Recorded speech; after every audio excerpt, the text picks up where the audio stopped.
Môre manne, kom ons bid sommer saam. Vader, ons dankie net dat ons volgende hier kan wees. Here, ek bid dat die volgende net met Dion sal praat, deur hom sal praat. Here, en dat U ons sal seën in dit wat ons gekom het, Here, die tyd wat ons opgeoffer het. En Vader, ek bid dat U volgende net teenwoordig sal wees, dat U Gees sal beweeg, elke hart sal aanraak, elke lewe sal aanraak in Jesus naam. Amen. Short but sweet. Enige nuwe manne hier vanoggend, ek dink aan my so nie. Trevor, is Trevor 'n nuwe man? Hy is al deel van die furniture, Dion.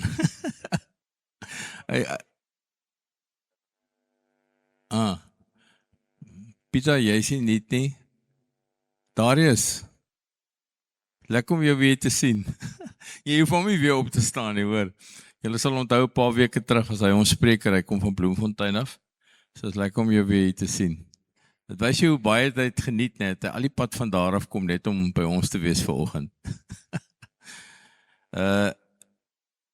So daar is die nuwe man, ek het verjaarsdag hierso, Aubrey Burger op die 7de, dis vandag, nee. En dan Kobus Bekes, julle sal onthou Side by Side Ministries, Kobus Bekes verjaar vandag, en, ja, sorry nie vandag nie, môre, en dan is daar sekere Marina Opperman, ek weet is nie 'n man nie, maar dit is Oppie se vrou, sy verjaar op die 9de, né? Hoekom moet jy so dink?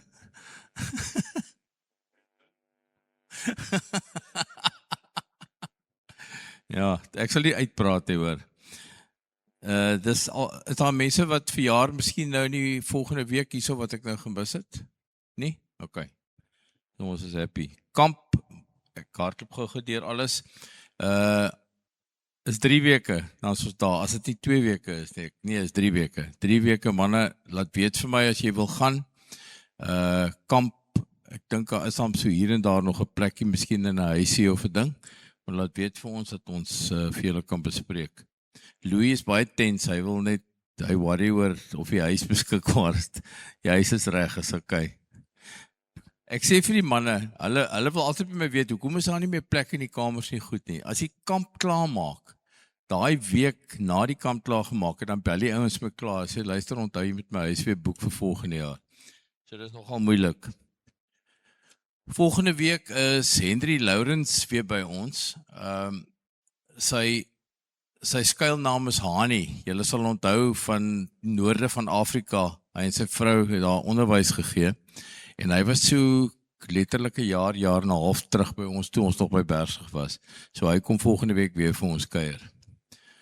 En dan Dion, ek het vir Dion ingeboelie in hierdie ene, hoor. So julle sal sien die hare het nog minder geraak voorkant na dit.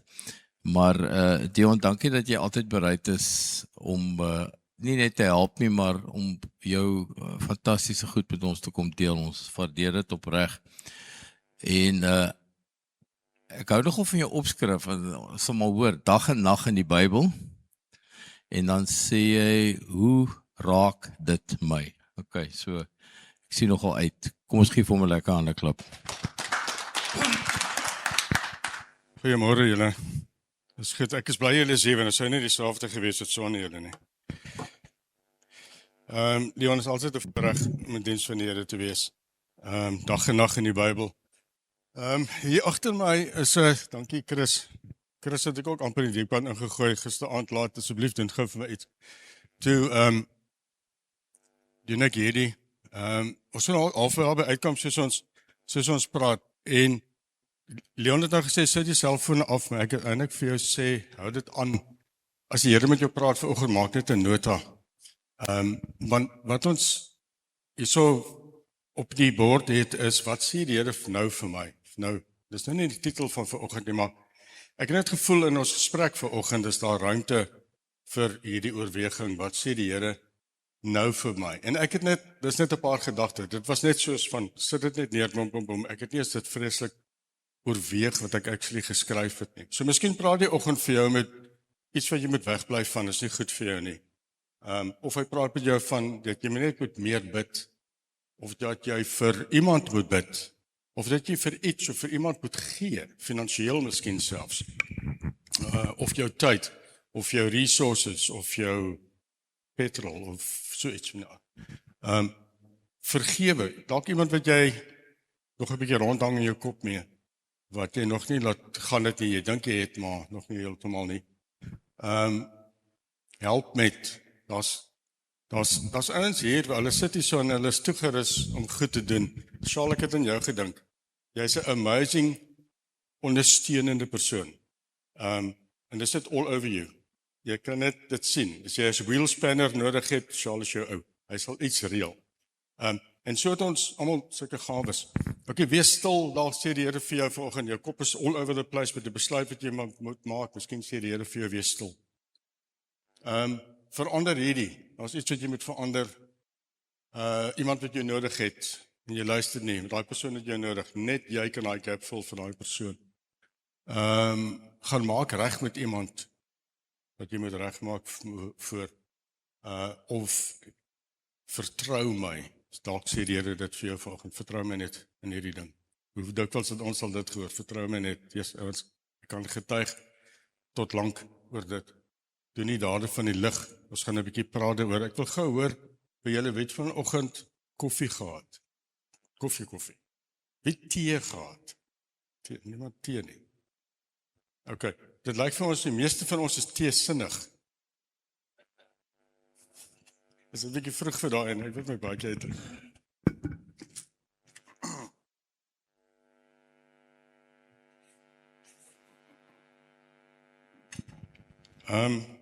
Ons is nou die aand sit ons by die aan die etenstafel. Ekskuus nou vir dit. En ons het skorsies wat my vrou in die helfte sit met ertjies binne-in. Julle ken dit al. Kasiebo. En daar's nog so ertjies oor in 'n bakkie. En my vrou sê, nee, as jy nog wil skep, daar's los ertjies. En ek sê, Lavie, is dit los ertjies of is dit lossertjies? Dit hang af hoe jy dit sê en spel. En eintlik in daai oomblik is vanoggend se gedagte gebore. Want jy weet, ons het in die Bybel het ons goed wat ons noem met groot woorde tipologie. En dit beteken dit is 'n skadu van iets. As jy nou 'n man vat en die man staan, dan kan jy nou sien, okay, daar staan 'n man. En dis great, dis jou eerste enkeldimensionele waarneming van 'n man wat staan. Dan sien jy 'n skadu agter hom, en dis 'n lang skadu. Hier so langs my is 'n lang skadu.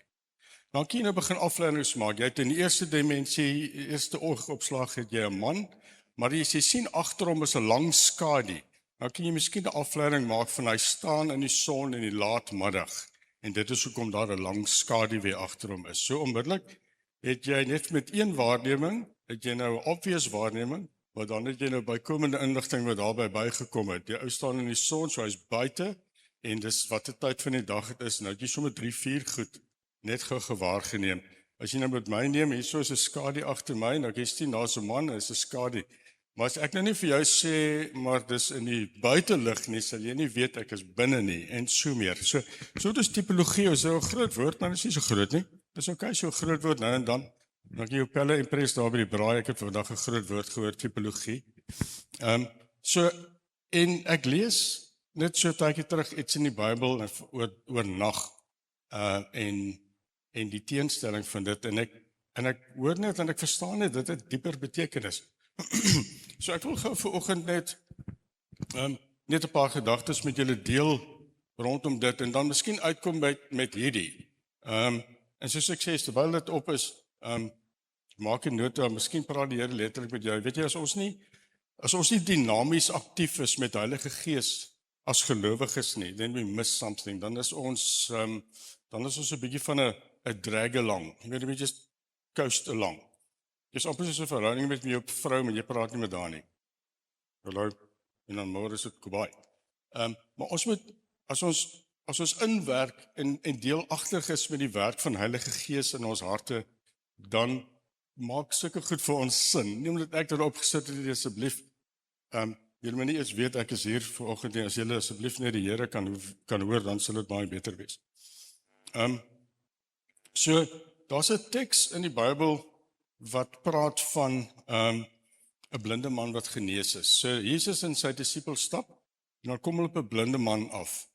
En dan dis in Johannes 9. Ek wonder of ek dit moet lees. Ek gaan dit in elk geval gelees. So in die verbygaan het Jesus 'n man gesien wat van sy geboorte af blind was. Ek lees van Johannes 9 vers 1 af. Sy disippels vra vir hom: Rabbi, wie het gesondig? Sy ouers of die man? Dat hy so blind gebore is. En Jesus het geantwoord: nog hy, nog sy ouers het gesondig, maar dit het gebeur sodat die dade van God in hom geopenbaar word. Ons moet die dade doen van hom wat my gestuur het, terwyl dit nog dag is. Nag kom, wanneer niemand kan werk nie. Solank as ek in die wêreld is ek die lig vir die wêreld. Nadat hy dit gesê het, het hy op die grond gespoeg, modder van speeksel gemaak, die modder aan die blinde man se oë gesmeer, vir hom gesê: gaan was jou in die bad van Siloam, wat as dit vertaal word, gestuurde beteken. En hy het gegaan en hom gewas, en toe hy terugkom, toe kon hy sien. Wonderlike storie in die Bybel. Maar soos ek sê, van tipologie is daar soveel meer in hierdie storie, en ek wil so 'n bietjie uitbrei en iewers gaan daarmee, en ek gaan dit gou opsom deur die volgende te sê. Onthou nou, ek het gepraat van die man, so dis enkeldimensioneel, maar as jy kyk na die skaal, kan jy baie meer goed sien. So laat ek gou net so 'n bietjie iets, ek gaan dit net opsom en dan so 'n bietjie sê daaroor. Ek som dit as volg op: die Skepper God, die een wie alleen kan red, bring ons in die lig. Hy maak ons skoon en hy stuur ons as sy disippels. En ek dink dit is 'n one-liner sentence, soos van samevatting van hierdie verhaal waar Jesus 'n blinde man genees. So ek wil net so klein bietjie uitbrei daaroor, en dit toepaslik maak prakties, wat het dit met my en jou uit te waai, soos ons titel sê, hoe raak hierdie dinge my? So hulle kom op hierdie man af, en dan die eerste reaksie is van die disippels se kant af: wie het gesondig? So dis nie 'n stupid vraag nie, want dit was deel van hoe hulle gedink het in daardie tyd. Is iemand regtig iets sleg, dit gaan regtig sleg met iemand? Want daai Job is 'n boek wat, ek dink as dit 37 of 39 hoofstukke is, dit 'n 37. Is dit 'n dialoog tussen Job en mense om te sê, wat het actually met jou gebeur en wat gaan aan hier? Net so te loops, Job, moet jy versigtig wees as jy suiwer teologies werk het Job, want daar's baie gedagtes wat daar is, wat nie noodwendig goeie teologie is nie. Alright. So, in die Ou Testamentiese konteks wou mense weet, wat's fout? Hoekom is daar sonde in hierdie bloedlyn, dat hierdie ou so lyk? En dis die disippels se eerste reaksie, wat het hy verkeerd gedoen? So nou kan ek vanoggend vir jou sê, omdat Jesus sê, nee, dit gaan nie oor sy sonde nie, dit gaan oor heeltemal groter goed as dit. Kan ek vir jou vanoggend sê, as daar iets fout is in jou of iemand se lewe, dit gaan nie noodwendig oor sonde nie. Dit gaan dalk oor die groter werke van God in so 'n persoon se lewe. So, hulle eerste reaksie, dan antwoord Jesus vir hulle en sê, nee, dit gaan nie oor die sonde nie. Dan sê Jesus, dis asof Jesus totaal en al die onderwerp verander, en hy sê, ons moet die dade doen van hom wat my gestuur het, van God die Vader. Ons moet die dade doen van hom wat my gestuur het. Dan sê hy, dan voeg Jesus by, terwyl dit dag is, moet ons die dinge doen van God die Vader wat Jesus gestuur het, sê hy aan sy disippels. Dan voeg Jesus by, die nag kom, wanneer niemand kan werk nie. En dan sê hy, solank as wat ek in die wêreld is, sê Jesus, is daar lig in die wêreld. As ons vir God uit die wêreld uitneem, sal die lig uit die wêreld uit wees. Dan doen Jesus die volgende, en dit het baie ouens, en miskien vir jou ook al gesê, what's going on here? Dan gaan Jesus af op sy knieë seker, en hy gebruik 'n bietjie spittel, wat sê mens, en hy maak so ietsie en hy sit dit op die man se oor. So ek het gesê, die Skepper God.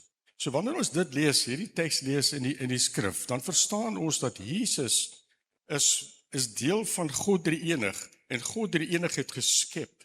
So ons sien Jesus eintlik hier as iemand wat beheer het oor die skepping in totaliteit. Hy gaan nou iemand genees wat totaal en al blind is. Nou, verstaan jy, die persoon is nie swaksigtig nie, hy het optiese nerve damage en al hierdie dinge, dis nie geneesbaar nie, veral in elk geval nie in daardie tyd nie, en Jesus gaan dit doen. So Jesus wys homself as almagtig, deel van die drie eenheid wat geskep het, wat hy krap in die grond as dit ware. Hy sê, hierdie is myne, dit is my skepping. Hy is deel van skepper, van die skepings, van die skepping wat gebeur het. En dan maak hy hierdie spigsel aan en hy sit dit op die man se oë. En dan sê hy vir hom, gaan was jou in die bad van Siloam. Nou dit is nie sommer net omdat dit naby was nie. Dit was miskien geografies naby, maar daar's 'n rede voor in die Bybel is vir ons baie duidelik, geen sommer die rede daarvoor, want dit sê dit beteken die gestuurde.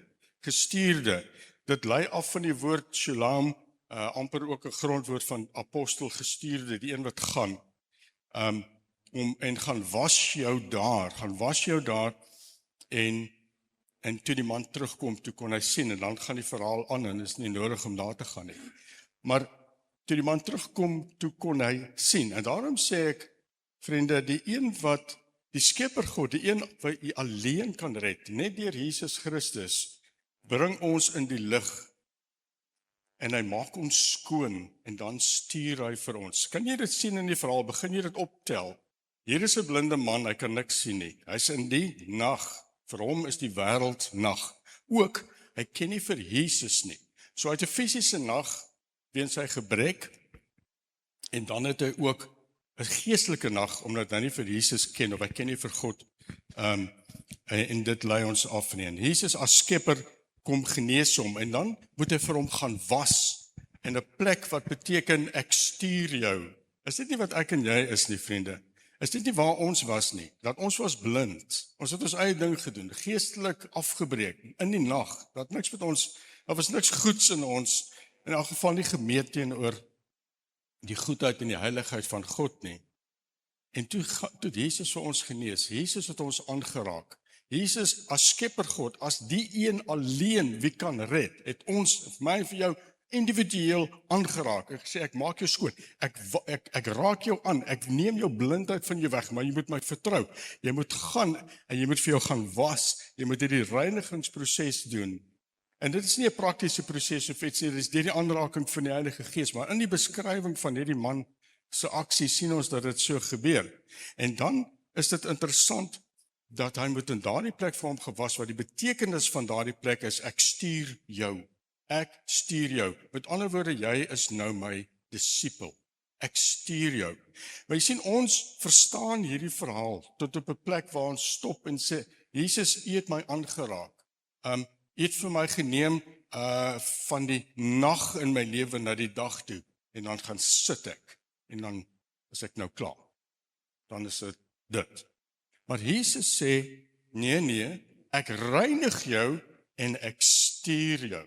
Ek reinig jou en ek stuur jou. En dis wat so pragtig, dis so beautiful is in hierdie verhaal. En die totale typologie wat ons sien, soos ek en jy dit net, jy weet, single-handedly lees of enkeldimensioneel lees, dan sien ons nie dit raak nie. Dan sien ons net 'n man wat Jesus aangeraak het en genees het. Maar vriende, die toepaslikheid van hierdie verhaal, wat Jesus hierdie man genees, dat jy is gereinig om my werk te doen. Ek rus jou toe om iets te gaan doen, om deel te wees van my koninkryk. Daarom kom die man terug na Jesus toe. En daar gaan 'n hele gesprek daarna aan, na dit.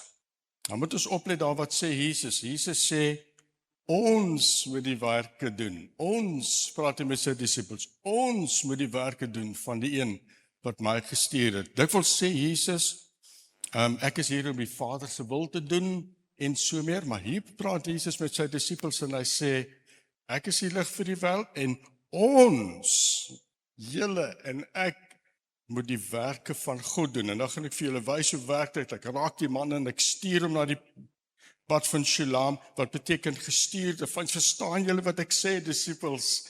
Kyk, hier kom die man terug. Hy kan sien, hy's skoon gewas en hy's deel van die wat ek stuur en hy raak inderdaad 'n getuienis van Jesus na daardie gebeurtenis. Vriende, dit is wat God doen met my en met jou.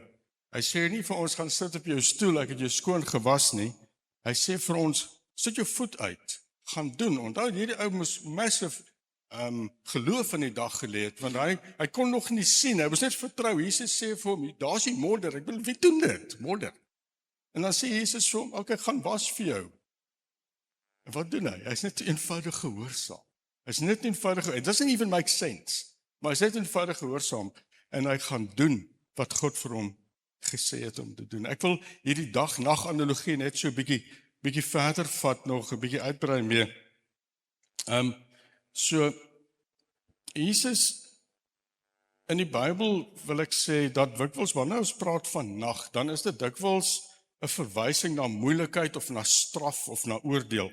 Nag is dikwels 'n woord wat gebruik word om, kom ons sê nou maar opsommend, probleme te beskryf. Daar's baie ander woorde wat die Here gebruik in die Bybel, wat net 'n woord is, maar dit beteken iets anders.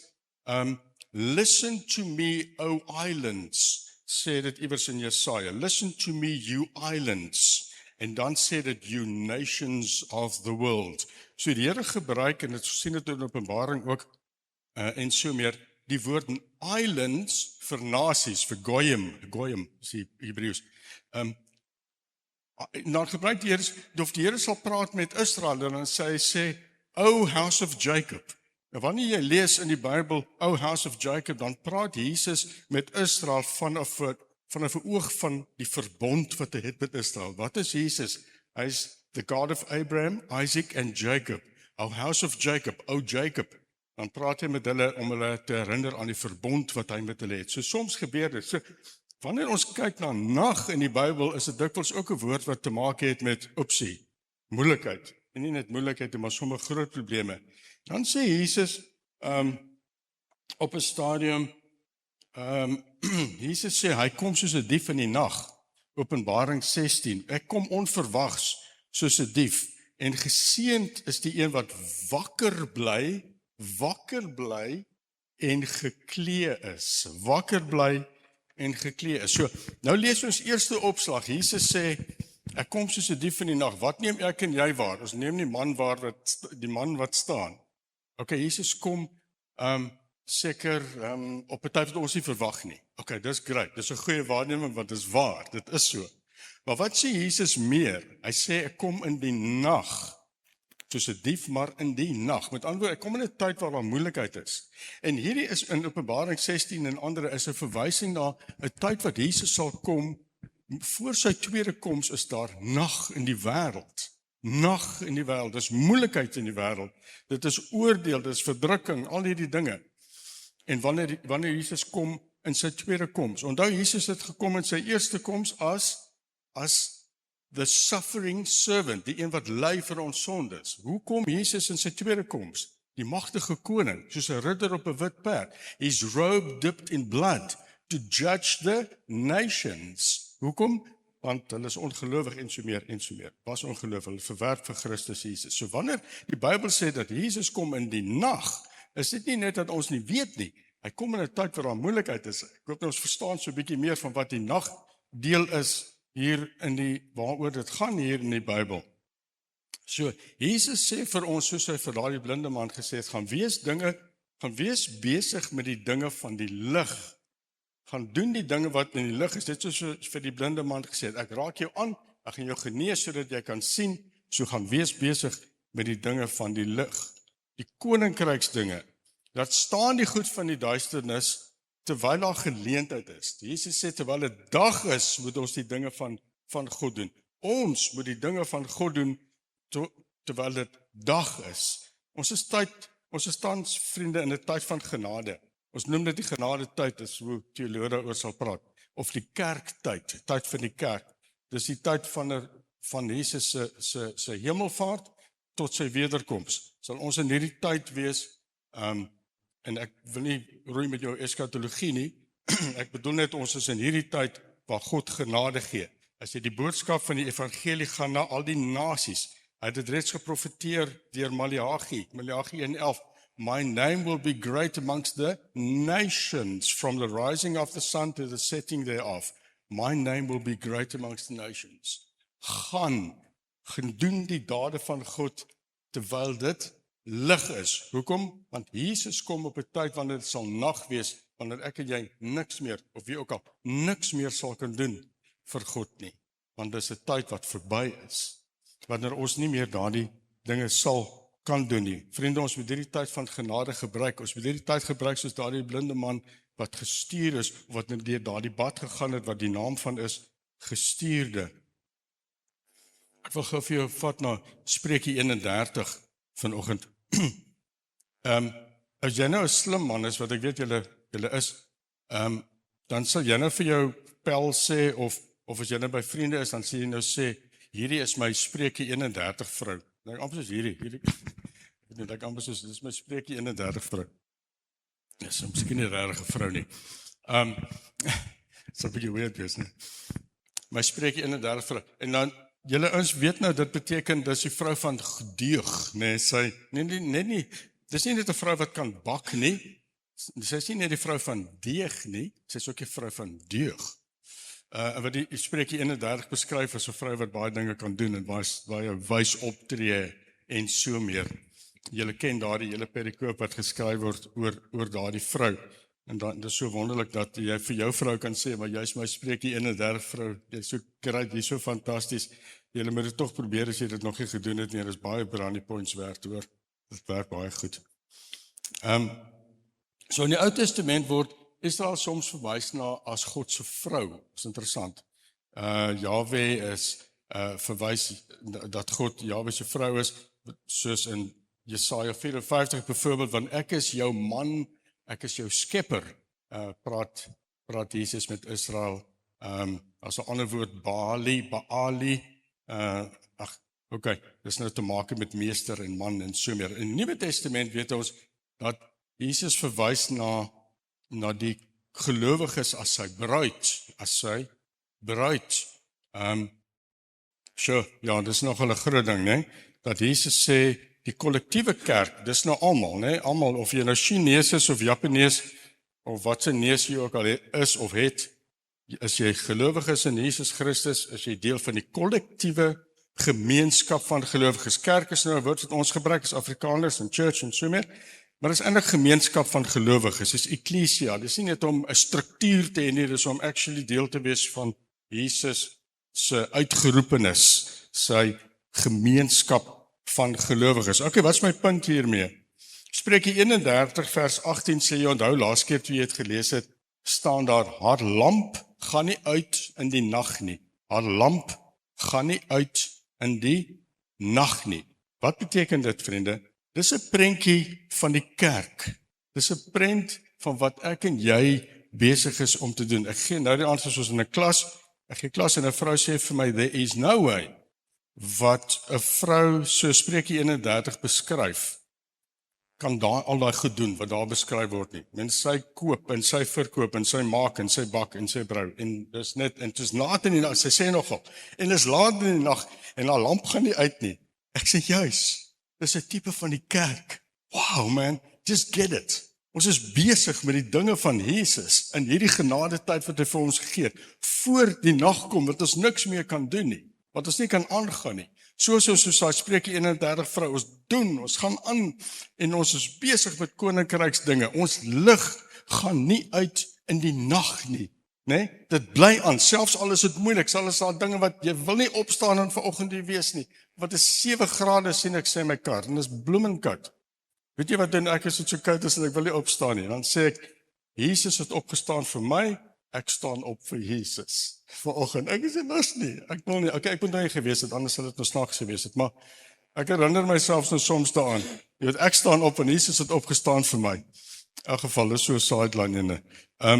Maar vriende, die Spreuke 31, juis omdat ons daardie tipologie het van vrou en van bruid, kan ons verstaan dat dit is 'n tipe van die kerk. Die lamp gaan nie uit nie. Ons is besig met die dinge van die Here. Dus solank dit dag is, kan jy sien. Ons het die werk van Heilige Gees met ons. Jesus het gesê, ek los die Heilige Gees by julle. Hy sal julle wys, hy sal julle instruksie gee.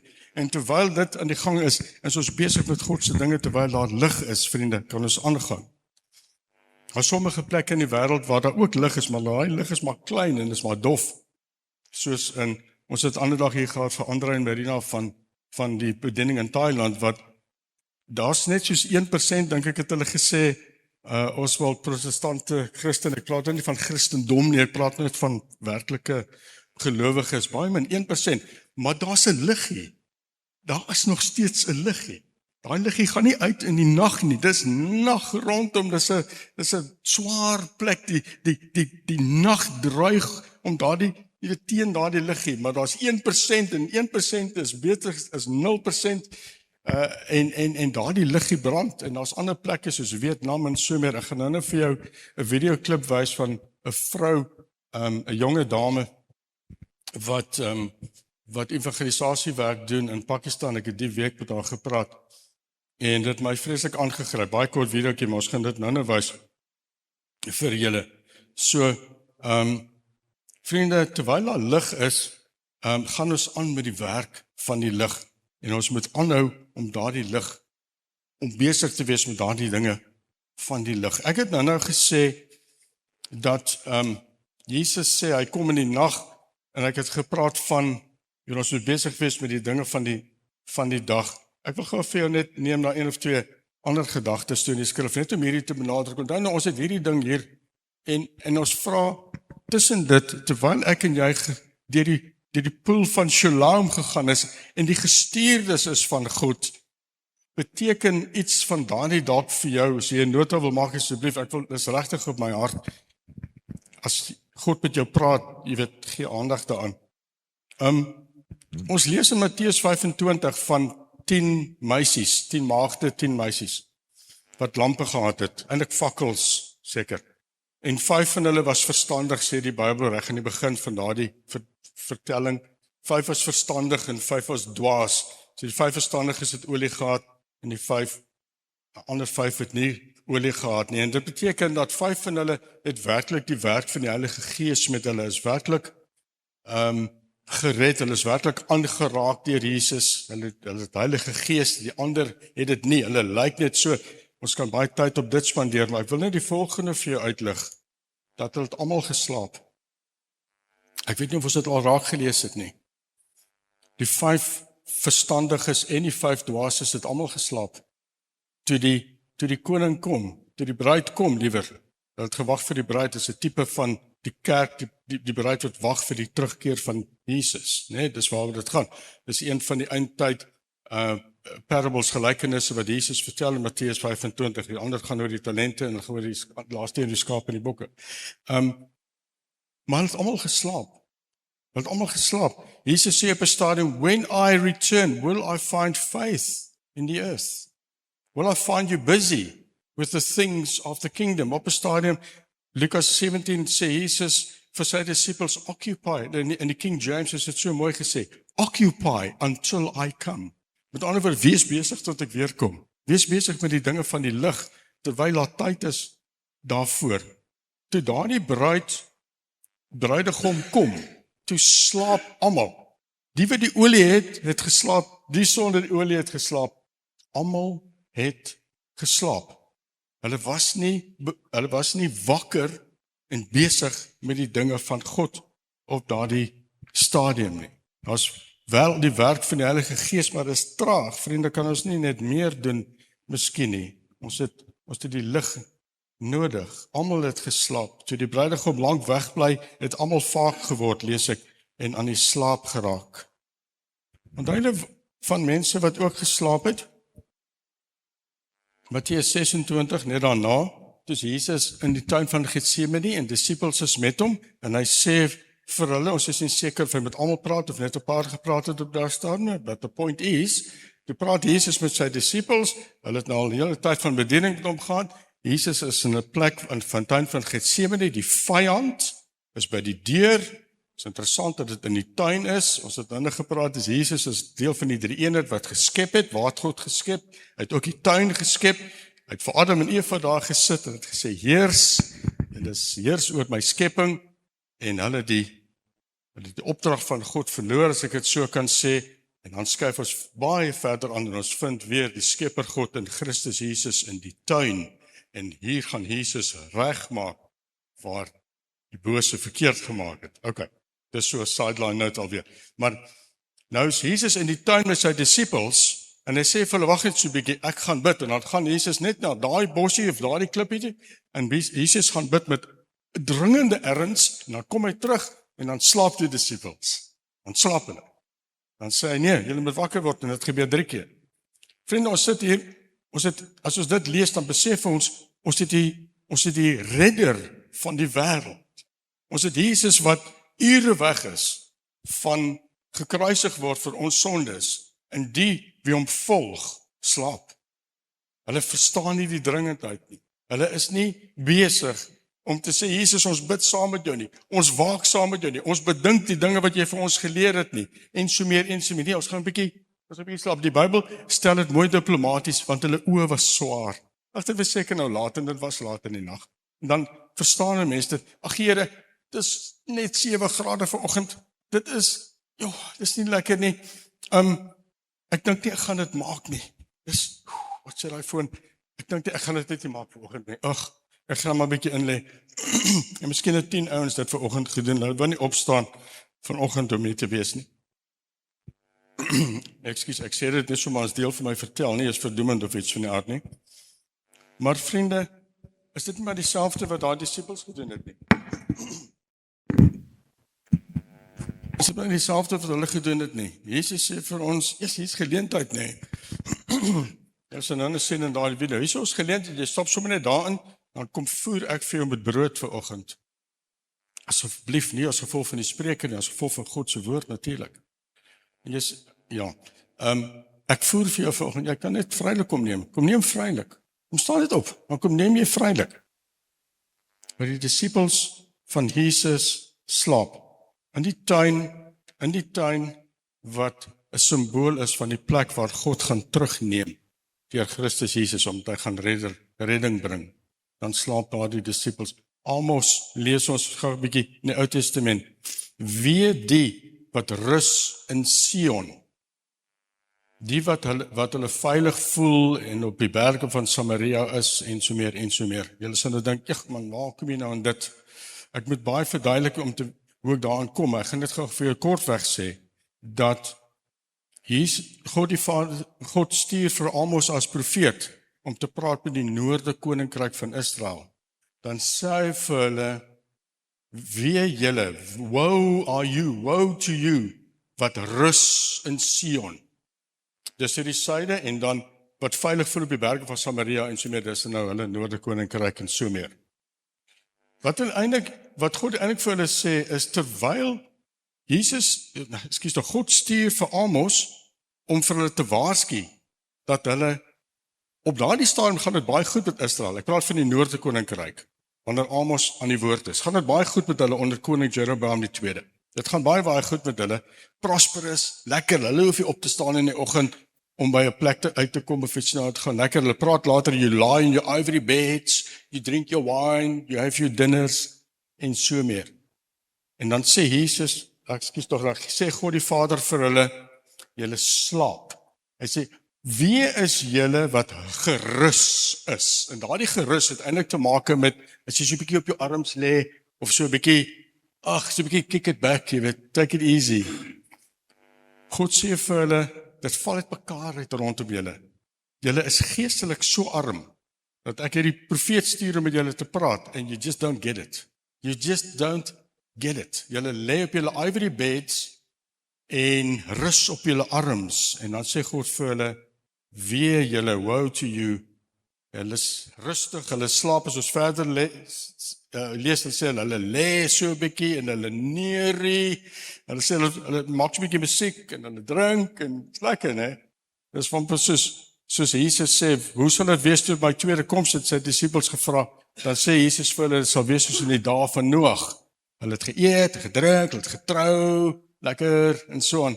Sê Jesus, as daar geloof in die aarde, as ek terugkom, as jy besig met die dinge van die nag, het jy deur die pool of Shalom te gegaan, sodat jy besig kan wees met die dinge van die nag. Vriende, ek wil begin, my denke so 'n bietjie saamvat. Ek wil dit so 'n bietjie meer persoonlik maak, nou, in al hierdie boodskap, waaroor ons praat, en dan wil ek vir jou vra, sonder dat jy dit antwoord, waarmee is jy te vertrou? Waarmee is jy te vertrou? En ek wil nie vir jou sê met hoeveel jy toe vertrou is, net waarmee. Net waarmee. En wat doen jy daarmee met wat jy toe vertrou is?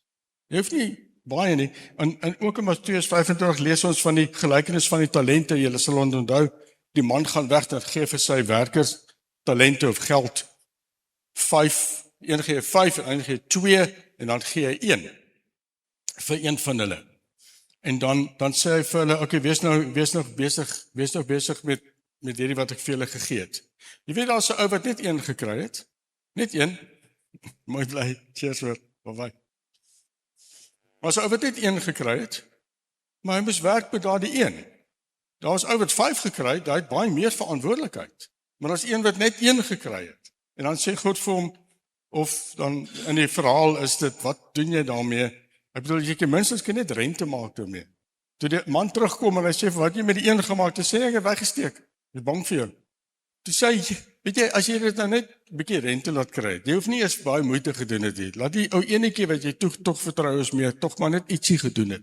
Jy kon net so 'n bietjie rente verdien het daarmee, maar nie eers dit nie. Romeine 11 sê vir ons vriende dat the gifts and the calling of God is irrevocable. Irrevocable. Hy praat eintlik oor Israel, maar dit is 'n algemene stelling wat God maak. Ek lees dit gou in Afrikaans. Die gawes en die roeping van God is onherroeplik. Ek wil gou vir jou vra. As ek jou nou kan voorstel, hier's 'n boks, sê maar die ding is 'n boks, hierdie ding is 'n boks. En Trevor se goed is hierin, of Leon se goed is, dit is jou boks, Charles is jou boks, Louis, dis jou boks. Ek wil vir jou vra, maak jy ooit die ding oop? Wat is daar binne? Jou 1 talent, jou 5, jou 2? Maak jy dit ooit oop? Gebruik jy dit ooit? Is jy ooit bereid? Wat is in jou boks? Ek is my boks. Wat maak jy daarmee? Nee, ek het eendag gesit, ek is te bang. Ek wil nie my voet uitsit, ek is te bang, is ongemaklik. Ek kan nie daarvan voor mense te praat nie, whatever. Maar jy maak nooit jou boks op nie, gebruik nie eens vir daarin is nie. God sê vir jou, jy moet besig wees met die dinge van lig vir ons, maar jy is net eenvoudig glad nie besig daarmee nie. Jesus sê, werk solank dit dag is. Jy weet, ons dink altyd, dis die kerk en dis die komitee en dis die voorsitter van die TGIF, whatever, met alles moet doen en moet reël, maar dan vra ek, wat doen ek? Waarom is ek besig? Wat doen ek? En dan wil ek vir jou werklik sê, kom ons maak dit gou net 'n bietjie meer persoonlik en prakties, that we don't miss this. Want dit is maklik vir my om te sê, ja, jy sien julle ouens moet dan nou besig wees. Nee, kom ons wees net gou prakties. Kom ons dink net gou 'n bietjie oor wat ons sê. En dit is net om vir mekaar te sê, jy hoef nie te gaan op 'n vliegtuig klim in Vietnam invaar in die helfte van die plek onder die evangelie, wat ook al nie, jy weet, of iets verskrikliks en groots doen nie. Ek wil net weet, as jy 1 talent het, wat doen jy net daarmee? Doen dit wat voor die hand liggend is. Doen net eenvoudig dit wat fundamenteel is en eerstens is. Nou wat bedoel ek daarmee? Vriende, wees getrou met die kleiner dinge, sê die Bybel. Just be faithful in the small stuff and God can entrust you with more. Moenie die samekomste van die gelowiges versuim nie. Nou dink jy, ag nee, maar dis dan baie algemeen. Nee, dis nie so algemeen nie. Dis 'n opdrag in die Bybel. Moenie die samekomste van die gelowiges versuim nie. Want dit is jou plek waar jy jou voeding kry en mekaar kan ondersteun en so meer. So dis 'n fundamentele eerste basiese ding. Wat van wees 'n goeie man vir jou gesin? Nee, Jessie, hoor hierso, ons gaan nou sendingwerk doen in Kambodja, laat dit bars hoor. Maar jou vrou sit by die huis en sy val uit mekaar uit, jou kinders sien jou nie, jou vrou is ongelukkig, nie jou vrou nie, iemand se vrou, is ongelukkig en so aan, maar ek wil die wêreld aan die brand gaan steek vir Jesus, maar ek kan nie eens in jou eie huis omsien nie. Dan sê God vir jou, maar ek kan jou nie met die groot dinge toevertrou nie, want jy kan nie eens na die basiese dinge omsien nie. Wat van dit eenvoudig respek hê vir mense en vriendelik wees en wat van gee finansiëel? Ek dink as jy mense almal moet oplaai en sê, hoorie so, as jy gee jy altyd finansiëel vir die werk van die Here gereeld konstruktief, dan is daar baie ons vir jou sê, wel, ek pas dit so 'n bietjie aan en ek is hier en daar en so. Kan ek vir jou sê, my getuienis is, ek drop nie daai ding nie. Ek is te bang, maar ek is ook te lief vir die Here in terme van wat hy al so my gedoen het. Dan nie daai goed drop nie. Jy kan nie wegstap van daardie verantwoordelikhede om ook finansiëel deel te wees van die werk van die koninkryk nie. Jy kan nie. Jy kan nie. Dis die basiese goed en dit kom my weer by die lys. Kan ek sommer net gou sê, kan ek gou wat een sal ek sê?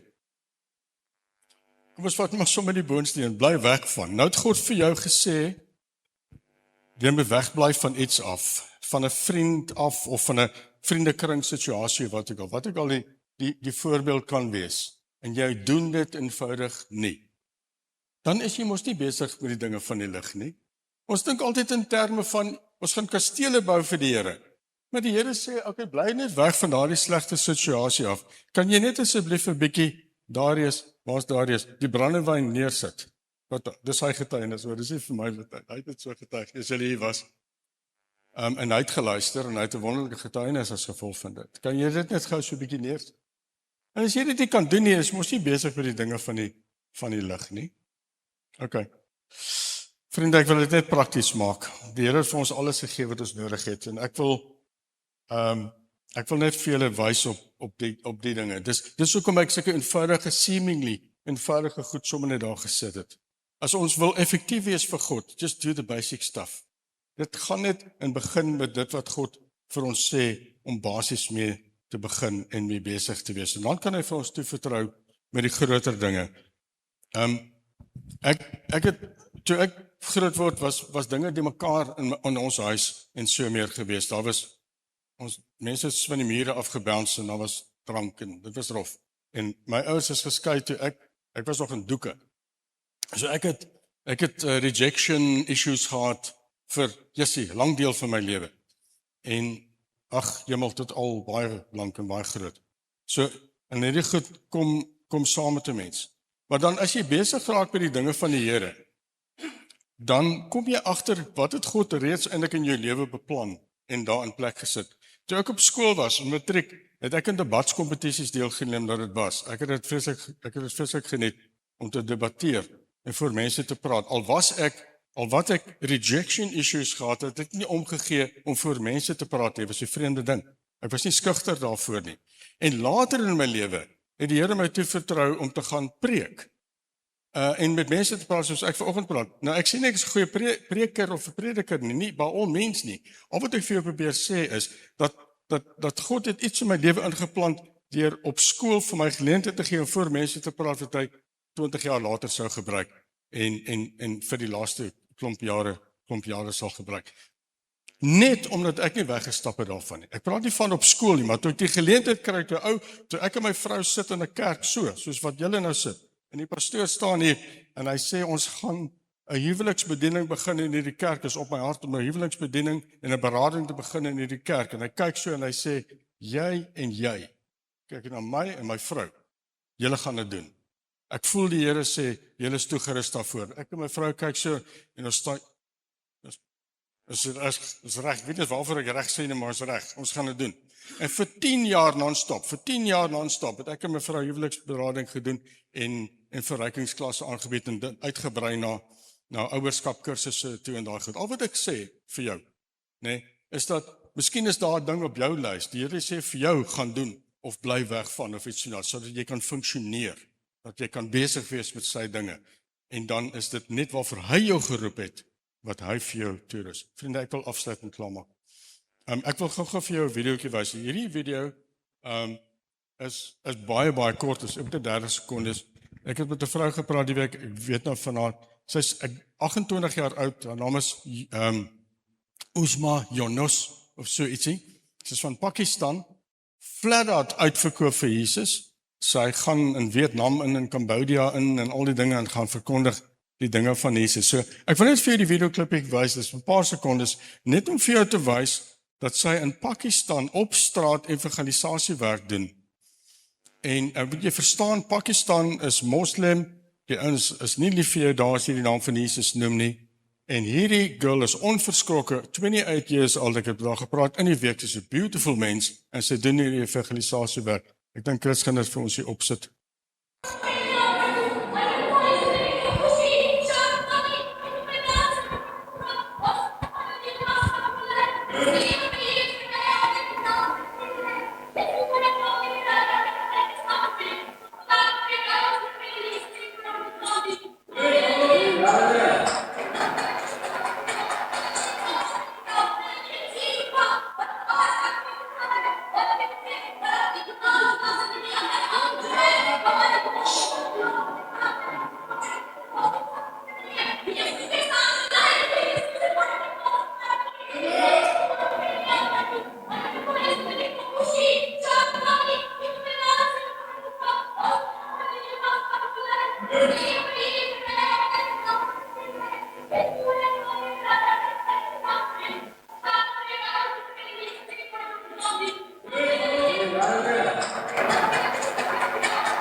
Thanks, Chris.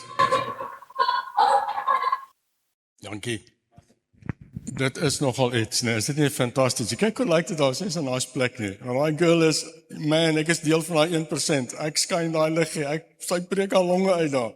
Dis fantasties, it really gets me here. Wat het Jesus gesê? Wees besig met die dinge van die dag, want die nag kom, wanneer ons nie daarmee kan besig wees nie. Thanks julle. Onthou jou lysie.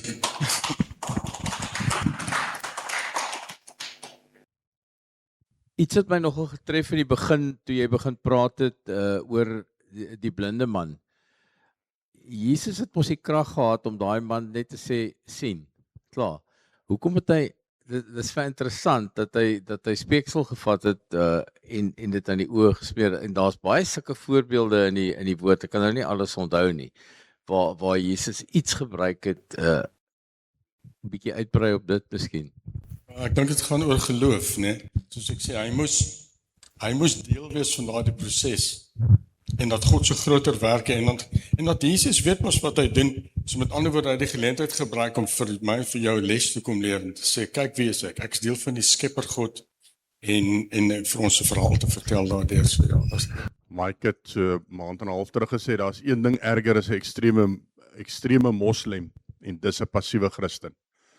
En dit is nogal vanmôre vir my, ons is almal gestuurdes, en ek dink ons kan maar 'n bietjie ons moue oprol, en ons tekkies aantrek, en 'n slag opstaan, en nie net elke Vrydag hier kom sit, en 'n mooi storie oor die, nou ek sê nie, ek waardeer wat jy gedoen het vanoggend, en ek dink dit is op ons agenda by TGIF, dat ons moet begin, so ietsie meer doen as net opdaag. Opdaag is nie meer goed genoeg nie.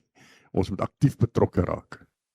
dit is so, ons moet aktief betrokke raak. En die ding is, die feit is net dat mense bereid is vanoggend, jy weet, soos vanoggend hier te wees, beteken al klaar, jy praat met regte mense. Jy weet, is uniek. Dion, wat my getref het, is gereinig om die werk te doen. Gereinig om die werk te doen. Dit het my baie getref, baie dankie. Ek dink ook net op wat Leon gesê het van die daad wat hy moes gegaan, die klei opgesit en gesê gaan spoel dit af. Weet, ek dink baie keer met dit is dit ook instructions. Jy weet, dit stem saam wat jy ook al gepraat het, dat dit gaan oor die instruksie wat die Here soms vir ons gee. Die Here gee partymal vir jou, doen dit, en dan dit, en dan dat, jy weet, en so baie keer moet ons die opdragte uitvoer, sodat die results kan kom. En baie keer dan wil ons nie die opdragte uitvoer nie, en dis hoekom ons nie die results kry wat ons nodig het en wat ons soek nie. Ja, dit bring my net weer by wat hy nou sê, is dat 'n God van orde is. Dit is eintlik maar waaroor dit gaan. Kom ons bid net saam. Vader, wat 'n wonderlike voorreg om in u teenwoordigheid te gewees het vanoggend. Ons wil vra dat u vir Dion en sy gesin sal seën uit hulle sokkies uit. Vader, dat elkeen van ons wat sal uitgaan vandag, sal uitgaan en ons sal gaan die gis wees vir die wêreld daar buite wat in nood is, in ernstige nood is, en wat soek na lig. Mag ons na u soek. Amen.